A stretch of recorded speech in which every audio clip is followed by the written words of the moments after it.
Diretamente do Brasil, Brasília, Distrito Federal. Quem vos fala, mestre Dinho, trazendo sempre informações na palma da sua mão, com notícias de utilidade pública, nacional e internacional.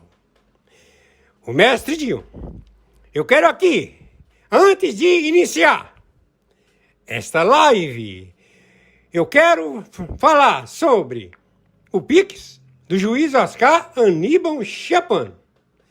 Pix, Oscar Aníbal Chapan, @gmail.com. Repito, Oscar Aníbal Chapan, @gmail.com. Está na descrição desse vídeo.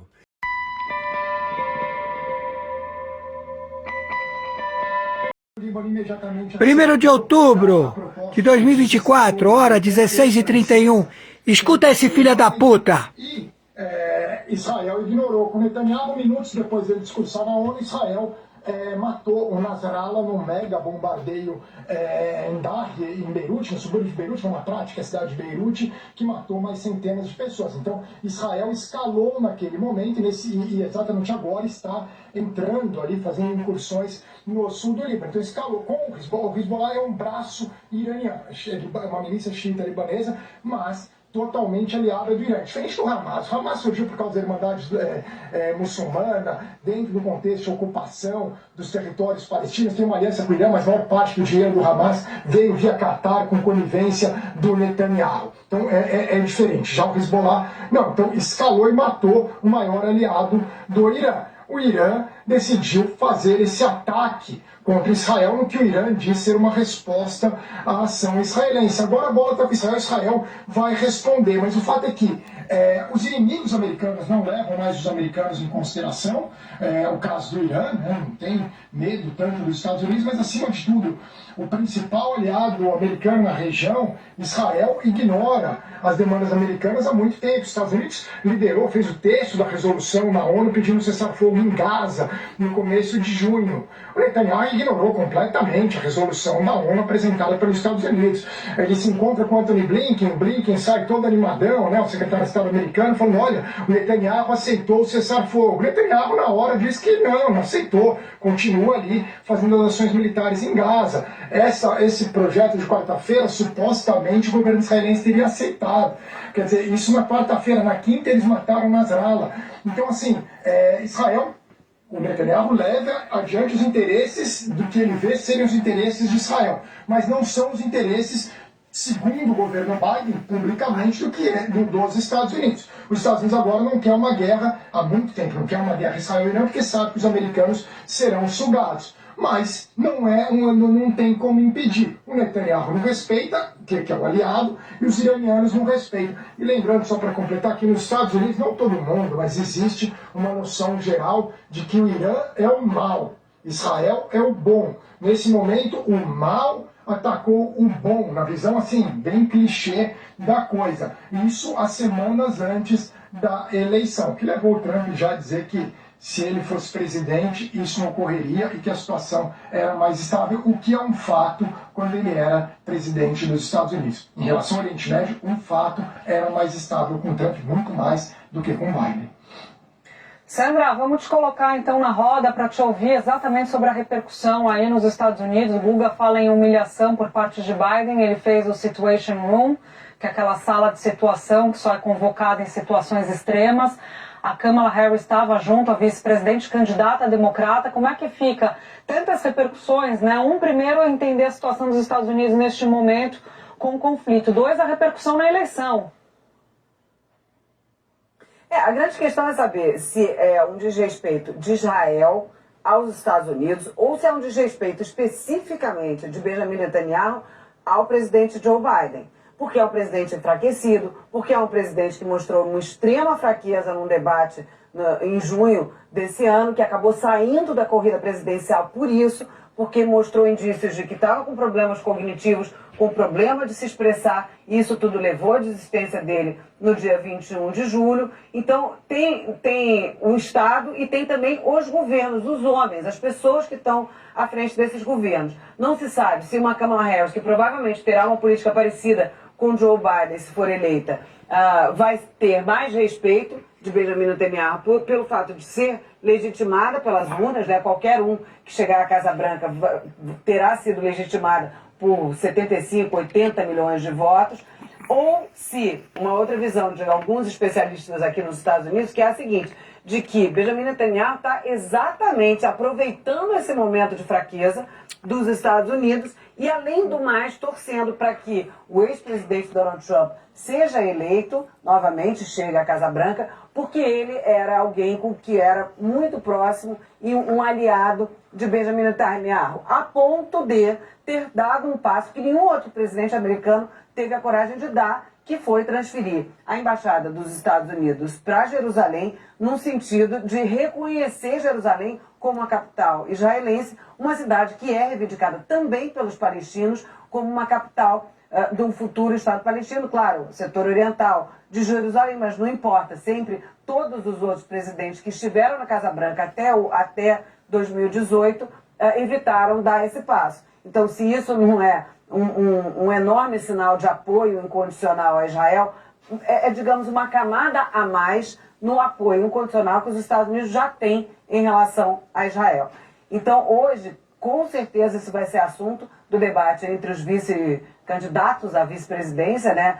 J.D. Vance, de um lado, companheiro de chapa de Donald Trump, e Tim Walz, companheiro de chapa de Kamala Harris. Agora, além disso, o próprio Pentágono, a Casa Branca, todo mundo disse que esse ataque ia acontecer, dizia que era iminente, a inteligência americana tinha captado que ia acontecer a qualquer momento, mas na entrevista coletiva agora há pouco, o próprio esse porta-voz do Pentágono estava dizendo o seguinte, olha, esse ataque foi o dobro do ataque que aconteceu no dia 13 de abril. Por quê? Porque naquela época foram 185 mísseis, drones e apenas 36 mísseis balísticos. Agora, as Forças Armadas de Israel dizem que foram 180 mísseis balísticos, quer dizer, o dobro, muito mais do que foi naquela época. E o que mais? Aqui tem um outro alerta dizendo... Bom, o Anthony Blinken tinha dito o seguinte mais cedo, o secretário de Estado americano. Ele tinha dito que foi um ataque fracassado, que foi um ataque derrotado pela resistência do sistema antiaéreo de Israel e também com a ajuda militar dos Estados Unidos e aliados. Ele não nomeou os aliados. Só para concluir o que a gente estava falando de possíveis mediadores dessa crise, desse momento tão delicado que passa o Oriente Médio, o Catar não seria propriamente mais indicado, porque o Catar tem mais ligações com o Hamas, né? E nem assim está conseguindo um cessar-fogo com o Hamas. Os Estados Unidos têm usado o Catar como mediador de um possível cessar-fogo entre o Hamas e Israel e até hoje não conseguiu, tanto o Catar quanto o Egito. E até hoje não teve cessar-fogo lá. Agora, o que a gente pode esperar daqui para frente certamente é um novo ataque de Israel, provavelmente a Natanz, que é a cidade onde fica toda a estrutura nuclear do Irã, foi o que foi feito da última vez, é o que o Israel sempre diz que quer evitar a todo custo. O Guga, não sei se discorda, porque está ali levantando o dedo, mas existe uma possibilidade grande que seja em Natanz para tentar minar a estrutura, a gente já está até rindo, a estrutura nuclear que o Irã tem ainda não tem a bomba atômica, mas que já tem em Natanz. Vai, Guga. Não, só rapidinho, entre mediadores possíveis, a gente não pode esquecer da Turquia, que é integrante da OTAN, já a base militar americana, inclusive armas nucleares americanas, possui uma boa relação bilateral com o Irã. Embora a relação com Israel tenha sido estremecida no campo militar, a Turquia mantém boas relações com Israel. No âmbito político não, visto os ataques de Erdogan e Netanyahu. Mas é um ator importante, dado ser integrante da OTAN, ter boas relações com o Irã, boas relações com os Estados Unidos, continuam com boas relações. Então, no caso de uma escalada para Irã e Estados Unidos, e dado que a Turquia está na região, quer dizer, tem interesse direto. E o outro é o Al-Sudani, né, o primeiro-ministro do Iraque, que é um dos raros casos que é literalmente aliado militar do Irã e dos Estados Unidos. Quer dizer, ele é aliado dos dois, literalmente, e o Iraque está ali no meio do caminho, tem tropas americanas, tem milícias xiitas, e tudo que acontece muitas vezes passa pelo Iraque. E por último, aquele que é o eterno mediador de questões Irã e Estados Unidos, que é o Sultanato de Omã. Desde das negociações nucleares, sempre tudo ocorre de forma discreta em Omã. Então, Omã sempre é um ator fundamental. Então, eu citaria esses três, mas Omã, claro que sempre se destaca a Turquia pelo peso gigantesco geopolítico. Sandra Coutinho, muito obrigada. Parece que eu tenho que deixar você partir. Obrigada pelas informações, pela análise aqui com a gente. Lins, Guga, professora Priscila, continuem aqui comigo. Vamos ver agora os momentos desse ataque iraniano a Israel.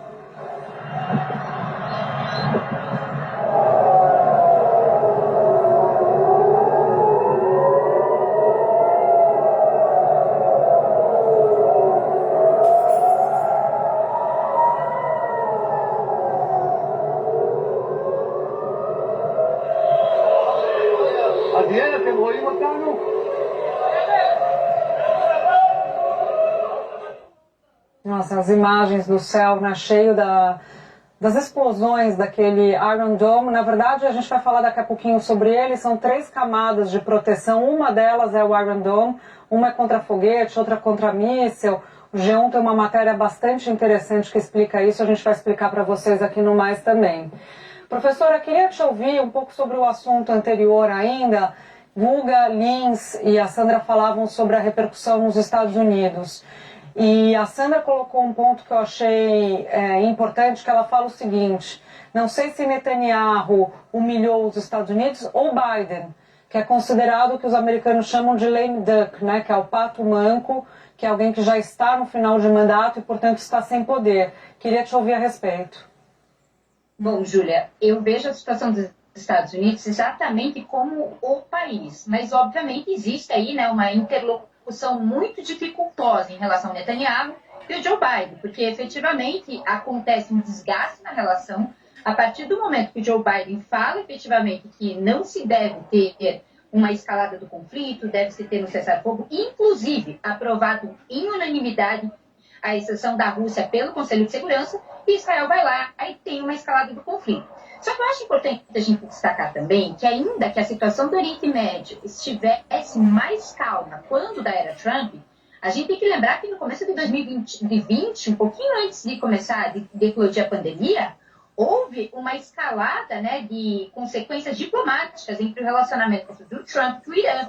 Tanto é verdade que deu até aquele ataque a um avião efetivamente ucraniano que acabou caindo, né, por conta de um erro de cálculo de míssil do Irã. Então, assim, o que eu vejo é que, se porventura essa escalada do conflito vier uma alternância de poder frente aos Estados Unidos, eu não vejo como a gente vai efetivamente solucionar essa questão em relação ao Irã, né? Porque, de fato, aí a gente vai ter um posicionamento totalmente contrário.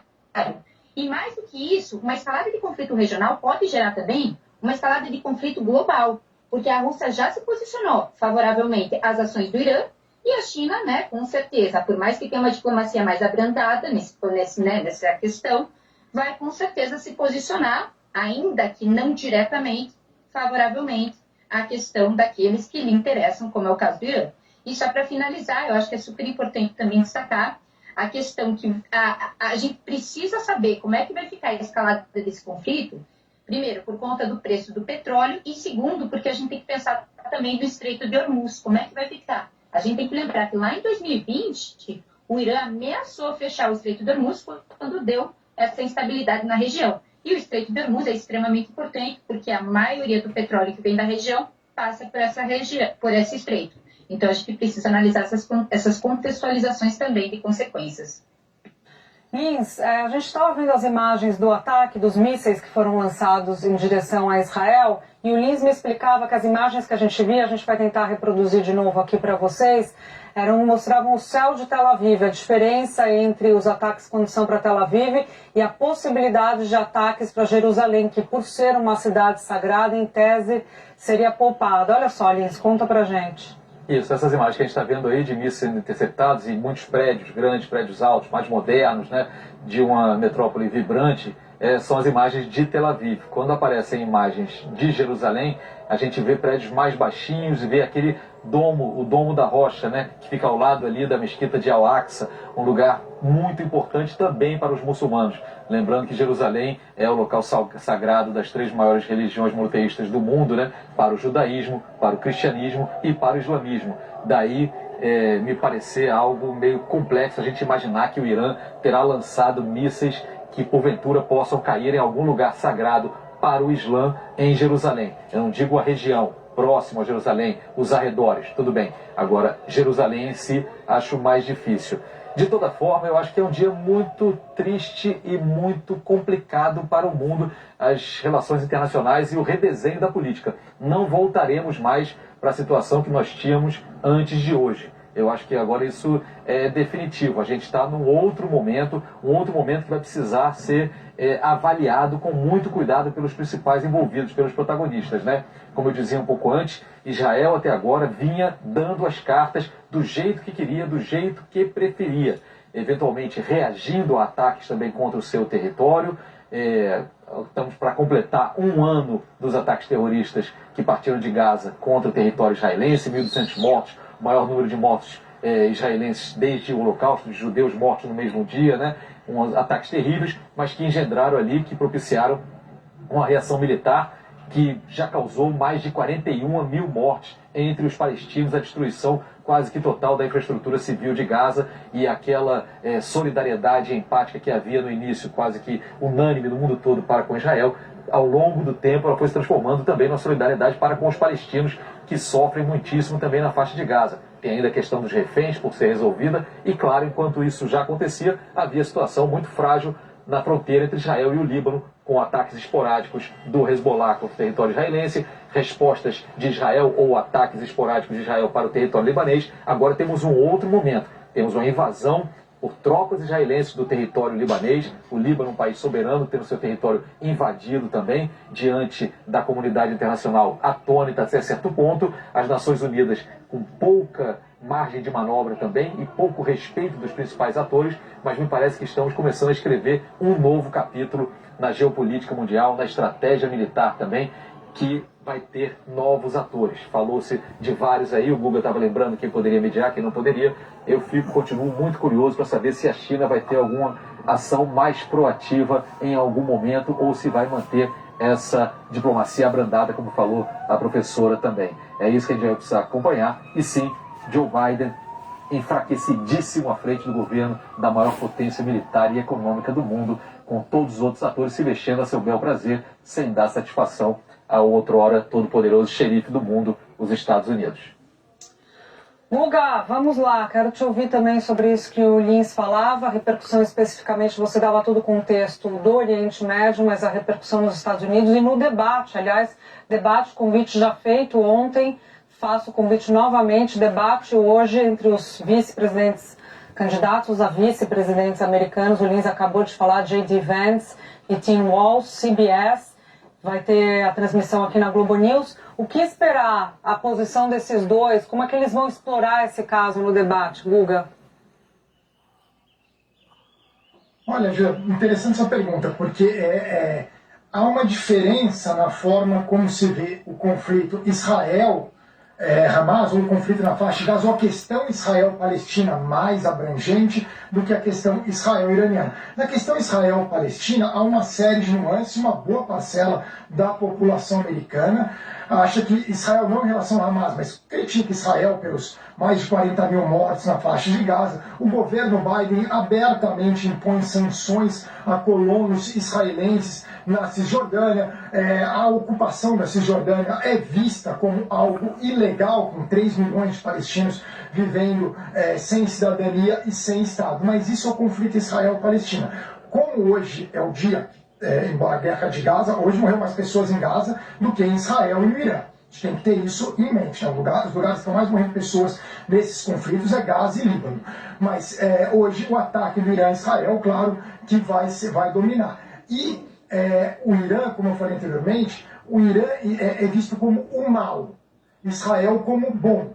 Nesse caso, os dois candidatos vão tentar mostrar quem defende mais Israel. Seguramente, não tenha dúvida disso. E também vão atacar bastante o Irã. Agora, o J.D. Vance tem uma visão geopolítica diferente do Partido Republicano tradicional. Ele é muito diferente do Bush. O governo Bush era aquele governo que fez guerra no Iraque, guerra no Afeganistão, era aquela visão dos republicanos, do establishment democrata também, de guerra, né, de indústria bélica, tudo. Ele é um crítico disso, ele é um isolacionista. Então, ele vai defender o direito total de Israel se defender, mas ao mesmo tempo ele não quer que os Estados Unidos seja sugado por um conflito. É mais ou menos como ele fala do conflito da Rússia com a Ucrânia. Ele fala, bom, isso é problema da Ucrânia, não dos Estados Unidos, para a gente ficar gastando bilhões de dólares com isso. Mas hoje, certamente, ele vai ser mais cauteloso nessa visão isolacionista dele, defendendo Israel. O Waltz, no lado democrata, com certeza defenderá Israel, seguirá a linha da administração do Biden e da Kamala Harris, de dizer que apoiam Israel nessa questão do Irã e também do Hezbollah. Não na questão da faixa de Gaza. Há muita diferença. Inclusive é muito chocante até, Júlia, como foi morto toda a liderança decapitada do Hezbollah, mas a Kamala Harris e o Biden não demonstraram uma solidariedade pelas centenas de libaneses civis mortos, inclusive 104 crianças e ao menos 2 brasileiros, fora cidadãos franceses, nada, nenhuma solidariedade. Com Gaza, sim, eles demonstram solidariedade. Guga, vamos continuar nesse assunto, mas antes eu vou colocar uma outra informação aqui, porque antes desses ataques do Irã, Israel começou aquela operação terrestre lá no sul do Líbano. Tanques israelenses invadiram o território libanês com o objetivo de enfraquecer a infraestrutura do Hezbollah na região, que fica lá no sul do Líbano. As Forças Armadas de Israel não disseram em quais vilarejos ou cidades estão atuando, nem informaram o quanto avançaram em território libanês. Olha aqui, a gente coloca o mapa para vocês. Mas pediram que os civis não circulem na região ao sul do rio Litani, que fica a cerca de 30 quilômetros da fronteira com Israel no sul. Só lembrando para vocês, tá? Aqui, ó, vocês estão vendo o rio Litani em azul. A gente trouxe para vocês no final da semana passada a resolução 1701, que foi aprovada em 2006, do Conselho de Segurança da ONU, que previu a retirada das tropas de Israel que tinham entrado no Líbano. E aí dizia que essa zona aí, o Líbano tinha que dar um jeito, tinha que tirar o Hezbollah aí dessa zona, e é o que não aconteceu, o que você está vendo com as listras brancas.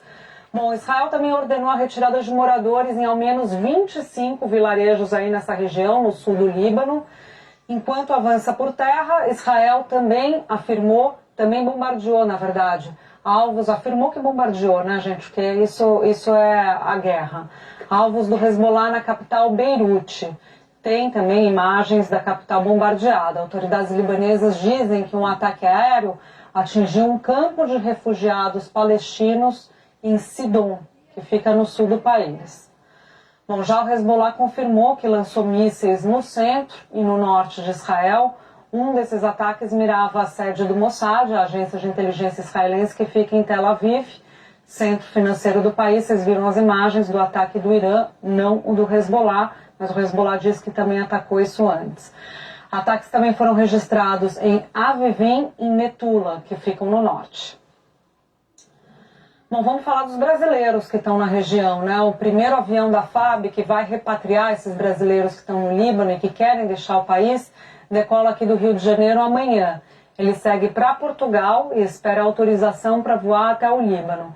O retorno ao Brasil deve acontecer só no fim de semana, tá, gente? A previsão é que nesse primeiro voo, 200 brasileiros sejam retirados do Líbano. Fernanda Ruvenal, de Brasília, com os detalhes. Boa tarde para você. Oi, Júlia, boa tarde para você também, boa tarde a todos que nos assistem. O governo confirmou que vai dar início a essa operação de repatriação. O número que foi passado pelo Itamaraty é de 3.000 pessoas que até o momento manifestaram interesse em deixar essa região. A Embaixada do Brasil em Beirute está fazendo uma triagem, um levantamento também com essas pessoas, entre essas pessoas, para poder entender quem precisa de ajuda para deixar a zona de conflito, para ir para outro país fora da zona de conflito, mas ainda ali na região, ou também para saber quem quer vir de fato para o Brasil. Isso entre essas 3.000 pessoas. O Itamaraty reforça que está sendo feito um esforço para que essas pessoas consigam sair por meios próprios, já que o aeroporto de Beirute continua operando normalmente, mas em paralelo a isso também estão montando essas listas com alguns critérios de prioridade para quem deve deixar o Líbano através dessa operação de repatriação. Os números de pessoas interessadas ainda podem também variar. Isso porque algumas famílias acabam desistindo, outras também conseguem sair por conta própria. Tem outras também que ainda não manifestaram interesse, mas podem vir a manifestar e pedir essa ajuda muito em função do aumento e da intensidade dos ataques. Tudo isso é muito variável diante dessa situação. Agora, a Força Aérea Brasileira confirmou que essa decolagem vai acontecer amanhã e que eles podem trazer 220 pessoas nesse primeiro voo de repatriação. A rota que foi informada pela FAB, a gente tem um mapa também para mostrar para vocês, uma ilustração. Nesse momento, é para que o voo saia, então, do Aeroporto Internacional do Galeão, no Rio de Janeiro, faça uma escala em Lisboa, em Portugal. De lá, eles vão monitorar qual é a situação no Líbano e, saindo, então, de Lisboa, esse voo vai até Beirute, no Líbano, e de lá faz essa volta dos brasileiros, né? De lá, os brasileiros vão embarcar para serem trazidos de volta para o Brasil. O avião que vai ser usado é um KC-30, que é aquele modelo usado nas ações estratégicas, também com apoio logístico, ações humanitárias nacionais e internacionais da Força Aérea Brasileira, como também foi usado na repatriação de brasileiros de Israel, da Jordânia também e da faixa de Gaza recentemente. Nesse voo também deve ir, além da tripulação, uma equipe de saúde com médico e com psicólogo para dar esse apoio aos brasileiros que vão estar deixando essa região, assim como foi também na operação para a retirada dos brasileiros em Gaza. E só a nível de comparação, essa operação de resgate, né, de 3.000 pessoas, como está sendo avaliada nesse momento, de acordo com o primeiro levantamento do Itamaraty, é uma operação similar à que foi feita em 2006, numa outra operação de repatriação de brasileiros no Líbano também. E só para a gente comparar, por exemplo, na repatriação da faixa de Gaza, que foi a mais recente, que a gente acompanhou também aqui na Globo News, foram cerca de 1.500 pessoas. Ou seja, só para a gente entender que agora é uma operação com uma necessidade maior, né? Uma operação um pouco mais complexa, com mais necessidade de voos. Bom, entendamos o que está acontecendo. Todos os repatriados, eles são elos de transferência de capital do terrorismo para o Brasil. Todos eles aportam com bilhões de dólares que estão nas contas internacionais e são transferidas para o Brasil, para que eles se estabeleçam no Brasil como grupo terrorista. Estes filhas da puta, que estão em cargos públicos, por serem funcionários públicos, nomeados por este desgoverno filha da puta, onde barbudos filhas da puta aparecem. Mais operações, por favor, vamos ouvir. Ela também tem informações sobre outros países que estão resgatando seus cidadãos no Líbano. Boa noite mais uma vez. Pois é, Júlia, olha, tem mais de 20 países articulando a retirada de cidadãos do Líbano, né? Países ocidentais estão atualizando os planos para retirar os seus cidadãos de lá. Nenhum país ativou uma operação militar de retirada em grande escala, pelo menos não ainda, mas alguns estão fretando aeronaves, né, até porque para aproveitar que o aeroporto de Beirute está aberto. Tem essa dúvida de até quando isso pode ser possível se a situação continuar piorando. Agora também tem planos, né, para retirar os cidadãos pelo mar, né, via Chipre, caso o aeroporto de Beirute seja fechado. Chipre, só para a gente explicar, é um país membro da União Europeia, é o mais próximo do Oriente Médio e aí, por isso, é considerado aí o provável centro desse tipo de operações. Na guerra entre o Hezbollah e Israel em 2006, 60 mil pessoas fugindo dessa guerra passaram ali pelo Chipre, por isso a situação pode ser que venha a se repetir. A Turquia, ali também na região, chegou a oferecer também as instalações, a estrutura, alguns países estão analisando, e eu falei até, né, sobre governos fretando aviões, é o caso do governo britânico, né, o Reino Unido fretou aviões particulares para poder retirar cidadãos que estão aí querendo sair do Líbano, e a recomendação é que todos saiam de lá imediatamente, inclusive antes mesmo desse ataque do Irã contra Israel hoje, que acabou elevando, obviamente, ainda mais as tensões. O Ministério do Exterior do Reino Unido já estava descrevendo ali a situação como muito volátil, né, com potencial para piorar muito rapidamente. A França, outro país que vem pedindo para os cidadãos para não viajarem para o Líbano. A França tem planos de retirada dos seus cidadãos há vários meses, mas ainda não emitiu uma ordem, pelo menos neste momento, com base nesses planos. Esses planos, eles consideram exatamente a retirada via Chipre, se não for possível via aeroporto de Beirute, e também considera aí a Turquia como uma opção. A Alemanha é um país que já levou, né, de volta funcionários não essenciais, famílias de diplomatas que estavam no Líbano, e também cidadãos com saúde debilitada, né, com problemas de saúde. Portugal é um país que chegou já a retirar um número pequeno de cidadãos, só pouco mais de 20 cidadãos portugueses foram retirados do Líbano. A Bélgica, a Itália e a Grécia aconselham que os cidadãos deixem o Líbano o mais rapidamente possível, mas ainda não colocaram em prática essas operações. Tem esse temor, né, porque sem companhias aéreas ali operando, né, 28 companhias aéreas já cancelaram operações na região, o medo de que o aeroporto de Beirute seja fechado, portanto, tudo isso faz acelerar, né, esses planos de retirada. Agora a gente vê, por exemplo, Portugal, Júlia, falando ali em, se não me engano, 24 cidadãos retirados, e a gente vê o Brasil falando em 3 mil cidadãos. Então é uma proporção muito diferente, e a gente vai seguir acompanhando como é que vai ser esse processo de retirada, ainda mais depois das tensões de hoje. Então, nós estamos vendo como os terroristas, pequenas células que contribuem com o crime organizado no planeta. Estes filhas da puta estruturaram, fizeram uma estrutura para a opressão, o compadrio entre países com militantes terroristas que aportam com capital e mandam para o Brasil. O dinheiro está todo no Brasil e o Brasil mandou para o Paraguai. Paraguai.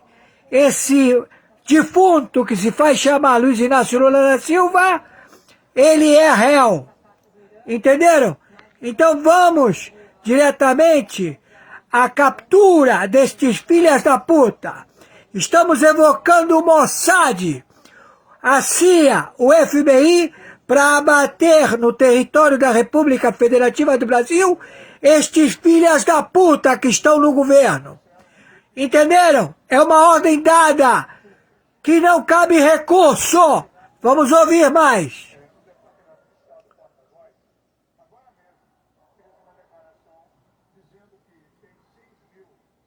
Americanos que procuraram a embaixada pedindo informação sobre o que fazer. E a orientação do governo americano, eles estão dizendo que eles não vão retirar os cidadãos americanos. Os cidadãos americanos têm que se virar. Eles têm que procurar voos comerciais para sair do Líbano. O que o Departamento de Estado disse é que está tentando com as companhias aéreas que coloquem mais voos saindo de Beirute, que o aeroporto ainda está aberto, né, para que os americanos possam sair. Mas não tem nenhum plano de, por exemplo, mandar um porta-aviões ou um navio, alguma coisa para retirar os cidadãos. São milhares, né, cidadãos americanos no Líbano. É interessante a diferença em relação aos outros países, né, que já estão fazendo voos, como o Brasil. Os americanos não. Os cidadãos americanos têm que procurar voos comerciais. Agora, quanto à sua pergunta sobre o que os americanos vão fazer, o que os porta-vozes estão dizendo é que o Biden está em contato com o governo israelense. Não disse se o Biden conversou ou não com Netanyahu. Isso não se sabe. É bem provável, né? Mas, por enquanto, o Jake Sullivan, que é o assessor de segurança nacional na Casa Branca, disse que estamos em meio do fog of war, a neblina da guerra, aquele momento em que ninguém sabe exatamente o que está acontecendo. Que o foco no momento é no ataque iraniano, que foi, segundo ele, derrotado, né? O ataque foi derrotado com a ajuda dos americanos. O porta-voz do Pentágono disse que 12 interceptores foram lançados por destroyers da Marinha Americana para interceptar os mísseis do Irã.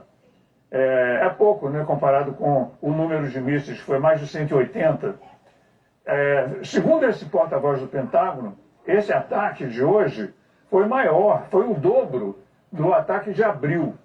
Em abril, o Irã lançou 300 armas, mais de 300 armas, incluindo drones, etc., e mísseis. Mas o número de mísseis foi menor que o de hoje. Tinha muito mais drone, e hoje não teve drone, aparentemente. O que isso mostra é que os Estados Unidos estão cumprindo o que já disseram que iam fazer, que é fazer a defesa de Israel, apoiar Israel na sua defesa.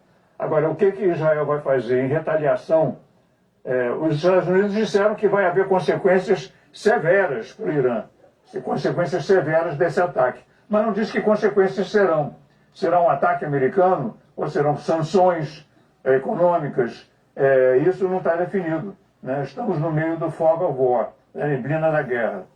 Agora, Atenção, atenção!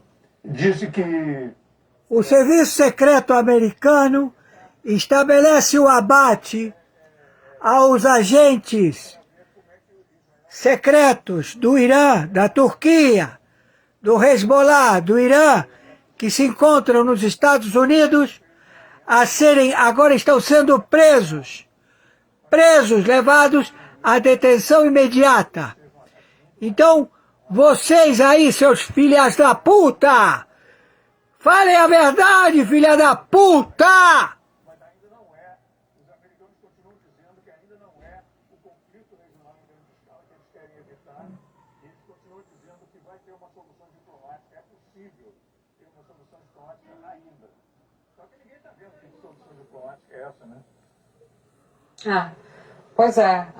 O pontual, professora Priscila, traz essa informação importante de que os americanos participaram da defesa de Israel com esses destroyers, né? Até o Lins mais cedo citava aí como é que funciona isso, né?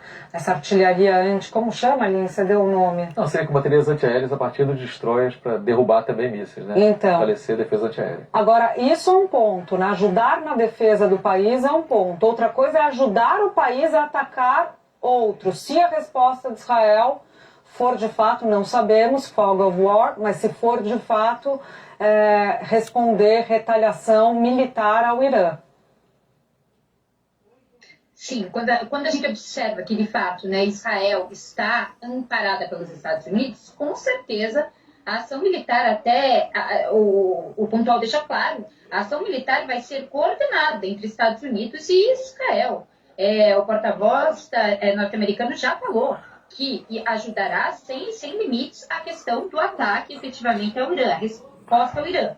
Ninguém sabe qual vai ser essa resposta, mas estão falando justamente de uma resposta de grandes proporções. E, inclusive, o Irã também já falou que se porventura houver uma resposta, agora sim ele atacará civis efetivamente dentro de Israel. E a gente observa que é uma guerra de retórica também, né? Porque as informações são desencontradas. Israel fala que não foi atacado nenhum alvo, né, de grandes proporções, só que Irã está falando que atacou 3 grandes bases militares de Israel e conseguiu atingir o seu alvo. Então, o que a gente observa é uma guerra de retórica aqui também.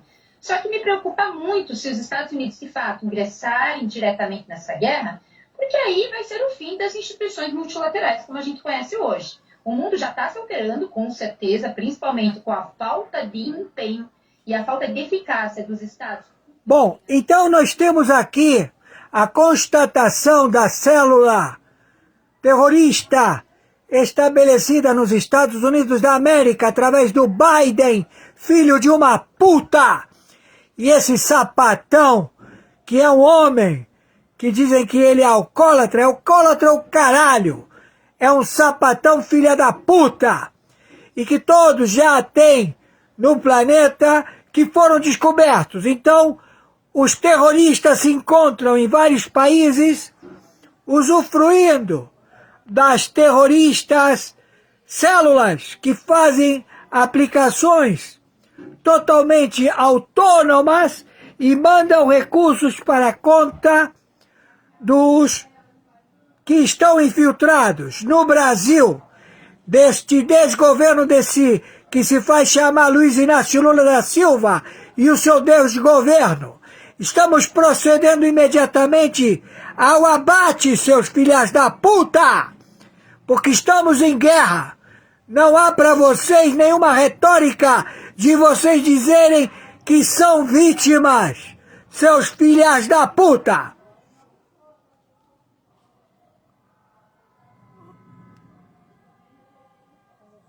Outros nesse momento na verdade não é um indício, é uma realidade do momento que a gente vive, né? Esse enfraquecimento dos organismos multilaterais. Professora Priscila, muito obrigada pela sua presença aqui na Globo News. A gente volta a conversar ainda sobre essas questões todas, especificamente sobre o ataque do Irã a Israel. Jorge Pontual, também tenho que me despedir de você. Muito obrigada pela participação no Mais. Guga Chakra e Lins continuam aqui comigo, por favor. Guga, quero te ouvir, porque o Guga conversou no decorrer das últimas horas com pessoas que estão no Líbano. Ele tem informações sobre a situação por lá, principalmente em vilas do sul, que é o local mais atingido, o sul do país, porque é onde ficava concentrado o Hezbollah. Estou usando o passado, Guga, ficava concentrado... Guga, você foi identificado como terrorista, filha da puta! Tá ouvindo, Guga?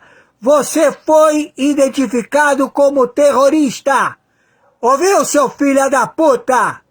Tá me ouvindo? Quem tá falando aqui é o interventor na República Federativa do Brasil, seu filho da puta! Troquei para o ouvido da direita, bem quando você estava fazendo a pergunta para mim, mas eu vou falar do sul do Líbano, Júlia. Pelo seguinte, a gente fica falando, ouvindo lá que Israel está realizando as incursões para desmantelar as coisas do Hezbollah no sul do Líbano. Sul do Líbano, Júlia, terra de vilas ancestrais de muitos brasileiros, como Hasbá e Marjayum. São vilas lindas que você vai ter no sul do Líbano, vilas xiitas, vilas sunitas, vilas cristãs, vilas mistas. É um território extremamente bonito. Há um ano meus pais estavam no sul do Líbano com a minha sobrinha. Minha vila é próxima do sul do Líbano. Rachaluad não é literalmente no sul, mas eles foram até o sul, porque muitos brasileiros saíram de Marjayum e Hasbaia quando imigraram. Mas elas estão lá com essas igrejas ancestrais. São vilas ancestrais. Essas pessoas estão lá, Júlia, há séculos. Os libaneses são o povo mais antigo da região. Então, assim, é uma coisa... Ô príncipe! Ô príncipe Guga, filha da puta! Você já foi identificado. Você vai ser preso nos Estados Unidos, seu filho da puta! De outras vilas. As pessoas que estão ali, que vivem 80, 70, depende da idade da pessoa, anos, em Marjayun, em Rasbaia, Rachavuhar, tiveram que sair. Eu conversei ontem com o Issam, que é brasileiro libanês, que mora ali numa vila próxima a Rasbaia. Ele está deixando para trás a casa dele, todas as memórias dele, a escola onde ele estudou, a igreja que ele frequentava, tudo porque Israel determinou que tem que ser evacuadas aquelas áreas para realizar a operação contra o Hezbollah, embora a vila dele seja cristã. Mas enfim, e não dá para generalizar todo xiita com o Hezbollah, no caso ele especificamente é cristão. Todos tiveram que sair. Ontem também, o padre Gregório Salum, da família da minha avó, inclusive, distante, mas é o mesmo sobrenome, da mesma região, o padre Gregório Salum ficou ferido num bombardeio israelense, nessa mesma vila. Essas pessoas foram entrevistadas pelo Gabriel Chanin também, só para deixar claro, entrevistado em reportagens... Ô seu filho da puta, se você é alvo, você sabe por que, seu filho da puta? Você é um terrorista, você faz extorsão, você implantou o sistema, e você agora quer assumir que você é o mulã dessa célula terrorista, seu filho da puta, Guga! Bairros cristãos e sunitas também, não é só na parte xiita. As imagens de Dahi são assustadoras, tá? Que nem Gaza, Dahi. Foi colocada abaixo, Dahi. É assim, é algo muito impressionante. Dahi não é, quando a gente fala subúrbio, não é subúrbio americano, com umas casinhas, não. É prédio que nem Copacabana. Fala subúrbio de Beirute, porque Beirute, historicamente, é que nem Buenos Aires e Paris. Tem uma coisa geográfica, ou Washington, assim, bem menor. Então, uma parte sunita, uma parte cristã, historicamente ortodoxa, armênia, hoje com muitos maronitas. Os xiitas que vieram migrando do sul do Líbano, não tinha xiita historicamente, tinha uma cidade levantina. A cidade levantina é sunita, ortodoxo, judeu e armênio. Mas os xiitas, como teve migração para São Paulo e para o Rio, foram e se estabeleceram nessa parte mais ao sul, estendendo ali um pouco Beirute. Essa região que eles viviam foi destruída, eles estão indo para outras partes. Então, eu acho importante ter a noção assim, do que está acontecendo. Agora, a gente está falando naturalmente, Israel, o Irã lançou um ataque contra Israel, isso tem uma repercussão geopolítica gigante, mas a gente não pode esquecer, ontem foi bombardeado Damasco, ninguém nem saiu em nenhum lugar. Eu sei porque eu sigo mídias sociais sírias, então eu acabei acompanhando, foi um tremendo bombardeio em Damasco. Nem aparece. Gaza está sendo bombardeada, o Lins acho que até alertou, mas Gaza, mais uma vez, morreu mais gente em Gaza e no Líbano do que no Irã e em Israel hoje. Tenha dúvida sobre isso. Mas Gaza já caiu no esquecimento completamente. Os reféns, quem fala da libertação dos reféns, as pessoas vão completar um ano na mão dos terroristas. Um ano desses reféns, que está o pai, a mãe, os filhos, esperando o retorno deles lá em Israel. Estão na mão do Hamas, porque não teve acordo de cessar-fogo. A ONU propôs, Netanyahu não aceitou, Hamas também não. Então, continuam palestinos morrendo nos bombardeios e os reféns israelenses nas mãos do Hamas. Então, acho que... Quem não aceitou foi o Hamas, seu filho da puta! Ele não atendeu o pedido do Catar, seu filho da puta! Todo mundo tá apavorado com esse Hamas, filha da puta! E você é o líder, filha da puta, Guga!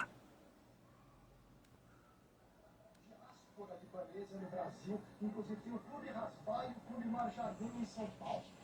Que fica na Rua dos Franceses, perto da Avenida Paulista. Tem um clube em São Paulo que chama Clube Marjadum, um clube Rasbaia também. E essas vilas foram evacuadas, vilas cristãs evacuadas por Israel hoje, vilas ancestrais, que as pessoas estavam lá há séculos. Fala muito do pessoal do norte, Israel não poder voltar para casa, imagina pessoas que estão lá há séculos, igrejas antiquíssimas que tiveram que deixar as suas casas. Boa, Guga, muito bom ouvir você com todo o conhecimento que você tem sobre a região. Muito obrigada por compartilhar ele com a gente. Lins, Guga, continuem aqui comigo, a gente vai para o intervalo e volta já.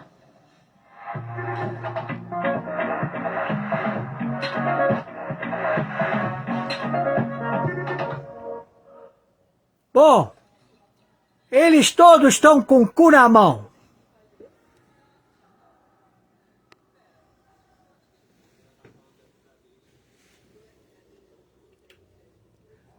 Senhores, senhoras, desgoverno da puta que te pariu do governo desse defunto, Luiz Inácio Lula da Silva. A ordem da máfia filha da puta, que você roubou as cargas, você roubou todo o pó, roubou também a maconha, roubou tudo, e botou todo o dinheiro no Paraguai, seu filho da puta. Tu vai morrer onde tu tiver. E não passa de hoje, filha da puta! Tá ouvindo? E conforme determinação de 123 países e 60 agências de inteligência, meu Pix, oscaranibaltiapano@gmail.com, Mercado Pago. Meu CPF 510 466 447 34, Mercado Pago. Vocês são os terroristas, destruidores da humanidade. Se vocês não prevalecerem, vocês querem acabar com o planeta, seus filhos da puta. Então vamos acabar com vocês. Viralize. Membros do Congresso dos Estados Unidos pediram nesta quarta-feira ao governo norte-americano que revogue o visto de todos os 11 ministros do STF, incluindo também os ministros indicados por Bolsonaro. A carta foi endereçada ao secretário de Estado, Antony Blinken, e assinada por importantes parlamentares, dentre eles, um senador. O trecho do pedido em que os congressistas pedem que os vistos de entrada nos Estados Unidos a Moraes e dos demais integrantes do STF, citados como cúmplices de práticas antidemocráticas, sejam revogados. Os republicanos alegam que o judiciário brasileiro estaria suprimindo a liberdade de expressão e que o bloqueio do X, uma plataforma emblemática da liberdade de expressão, atingida injustamente por Moraes, seria um exemplo disso. A carta ainda diz que o Supremo estaria mirando pessoas e grupos conservadores. Qual a sua opinião? Deixe seu comentário.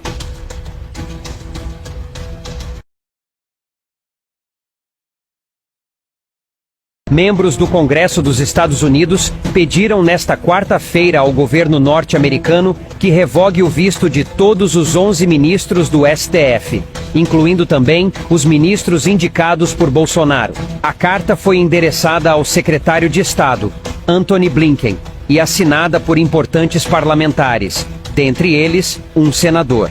O trecho do pedido em que os congressistas pedem que os vistos de entrada nos Estados Unidos a Moraes e dos demais integrantes do STF, citados como cúmplices de práticas antidemocráticas, sejam revogados.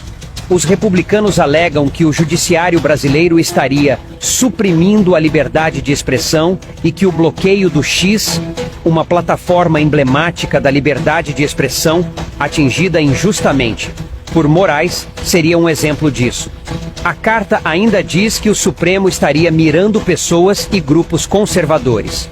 Qual a sua opinião? Deixe seu comentário.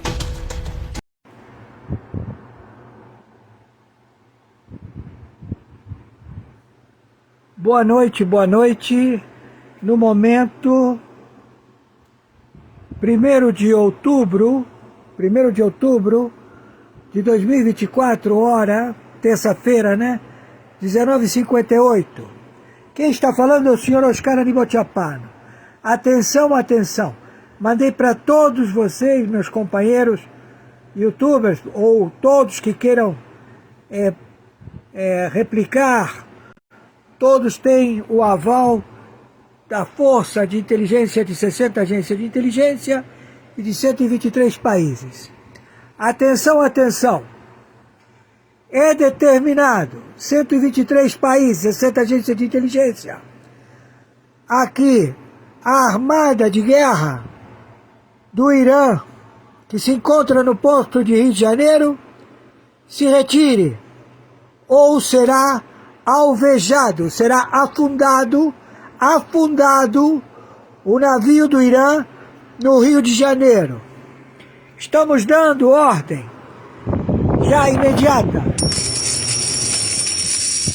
para que seja retirado do território da República Federativa do Brasil os navios de guerra que estão no porto do Rio de Janeiro. Se vocês não fizerem isso, nós vamos destruir o porto do Rio de Janeiro. Vocês têm poucos segundos. Com relação ao fantoche, ao estelionato político de atores botando silicone, se fazendo chamar por Luiz Inácio Lula da Silva, que não tem digitais, não tem DNA, para que vocês se entreguem imediatamente ou vão ser mortos.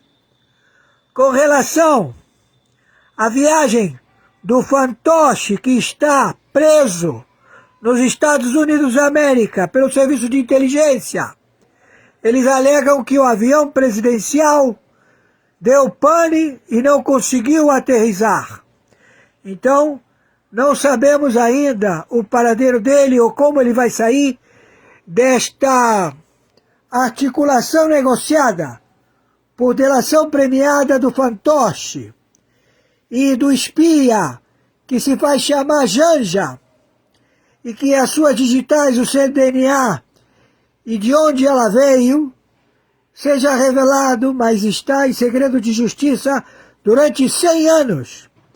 Então entenda, serviço secreto, contra-espionagem do Exército da Marinha da Aeronáutica, atenção contra-espionagem da ABIN, do CEBIN, da Polícia Federal, da Receita Federal. Vocês não cumprem mais ordem do Pleno da Corte do Supremo Tribunal Federal, porque todos eles foram cassados os seus vistos, suas propriedades e confiscaram todo o seu capital em qualquer lugar em que os Estados Unidos, conjuntamente com o Emilat, tenha tratados. E todos aqueles que desobedecerem esta determinação dada pelo corregedor interventor, o senhor Oscar Aníbal Chiappano, árbitro, justiça privada, todos seguirão o mesmo destino. Então, o Brasil se encontra em guerra, é detectado que o Brasil é parte do Irã, é parte da Turquia, é parte do Hezbollah, do Hamas. São todos terroristas, filhos de uma puta. O próximo a ser alvejado e partir pro além a fazer companhia ao charmuta morto, exterminado, Khamenei, que já está morto, não existe mais. Você, turco, Erdogan, filha da puta! Tu tá preso se não fizer delação premiada. Tá ouvindo, Erdogan? Conhecemos tua forma de processar. Agora nós vamos lançar todo o elemento para determinar o fim do conflito e o abate de todas as armas e de todo o seu potencial militar, como também de todos os seus integrantes do Mulan, que estão estabelecidos no Irã, vão todos ser exterminados. Neste momento, torno a repetir, quem está falando é o senhor Oscar Aníbal Chiappano, árbitro. Terça-feira, 1º de outubro de 2024, hora 20h03.